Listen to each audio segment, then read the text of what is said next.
मुंबई में जहां एक तरफ विपक्षी गठबंधन इंडिया की 2 दिवसीय मीटिंग के लिए अलग अलग पार्टी के बड़े नेता पहुंचे हुए थे और 2024 में होने वाले लोकसभा चुनाव के लिए रणनीति बनाने की चर्चा जारी है।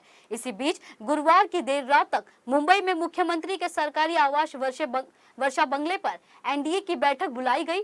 इस मीटिंग में मुख्यमंत्री एकनाथ शिंदे, उप मुख्यमंत्री देवेंद्र फडणवीस और उप मुख्यमंत्री अजित पवार के अलावा एनडीए गठबंधन के कई अन्य नेता मौजूद थे।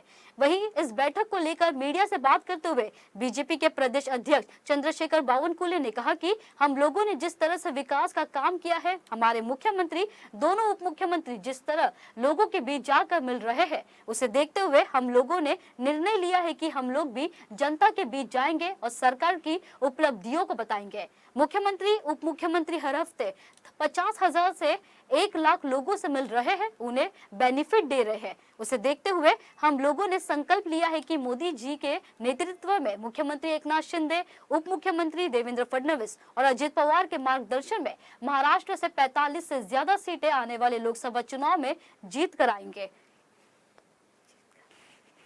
महाराष्ट्र में हमारी महायुति और एनडीए की हुई है, जिसमें हमारे सारे एनडीए के घटक दल उपस्थित थे और माननीय एकनाथ जी, देवेंद्र जी, अजित दादा, महादेवराव जानकर जी, रामदास आठवले जी, बच्चू कडू जी, हमारे विनय कोरे जी, हितेंद्र ठाकुर जी, जोगेंद्र कवाड़े जी, सभी इस बैठक में थे। सदाभाऊ खोत जी थे और इस बैठक में 3 ठराव बहुत महत्वपूर्ण हुए। इसरो के हमारे वैज्ञानिकों ने जिस प्रकार से चंद्रयान की यशस्वी मुहिम की और माननीय मोदी जी ने जिस प्रकार से इस मुहिम के लिए केंद्र सरकार से जिस प्रकार से इस मुहिम को पूरी सफलता के लिए काम किया गया, अभिनंदन का प्रस्ताव हुआ। माननीय मोदी जी के नेतृत्व में 9 साल में जो कार्य किए गए इस देश में, गरीब कल्याण के काम हो, देश के विकास को आगे लेके जाने के लिए आत्मनिर्भर भारत की संकल्पना हो और हमारे देश विश्व में सबसे जो विकसनशील देश हो, यह आधार पे जिस प्रकार से काम किया गया उसका अभिनंदन हुआ। उसके बाद हमारे एकनाथ शिंदे जी, देवेंद्र जी और हमारे अजित दादा, इन्होंने जिस प्रकार से काम चालू किया और काम किया है उसका भी अभिनंदन हुआ।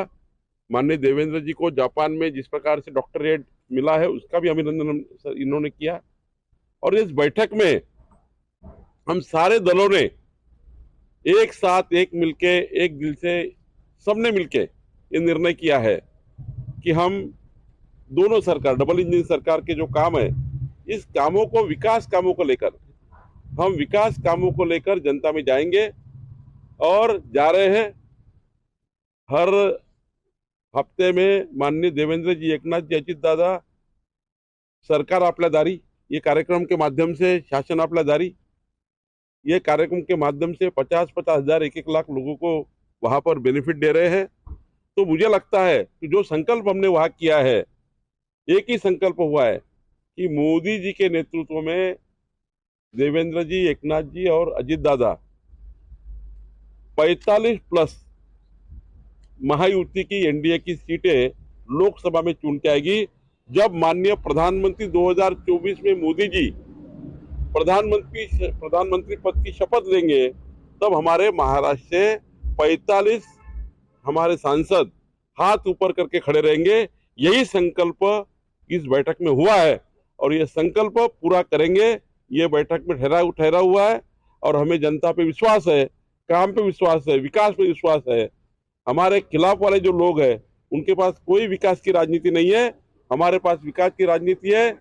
इसलिए हम आगे जाना चाहते हैं और मुझे विश्वास है कि मोदी जी के ऊपर जनता का जो विश्वास है, एनडीए 45+ जगह हम महाराष्ट्र में जीतेंगे। धन्यवाद। या सर्व घटक पक्षांच्या सर्व प्रमुखांची 100% उपस्थिती होती। बैठकीला माननीय मुख्यमंत्री एकनाथजी शिंदे साहेब, उपमुख्यमंत्री फडणवीस साहेब, अजितदादा, माननीय रामदासजी आठवले साहेब, महादेव जानकर साहेब, सर्व, विनय कोरे साहेब, सर्व घटक पक्षाच्या प्रतिनिधींनी त्याच्यामध्ये मार्गदर्शन केलं आणि 2024ला येणाऱ्या विधानसभेच्या निवडणुकीला 2019 पेक्षा जास्त बहुमतानं महाराष्ट्रात 45+ बहुमत माननीय मोदी साहेबांच्या पाठीमागं उभं करायचं लोकसभेला, अशा पद्धतीचा संकल्प आजच्या बैठकीमध्ये आम्ही केला.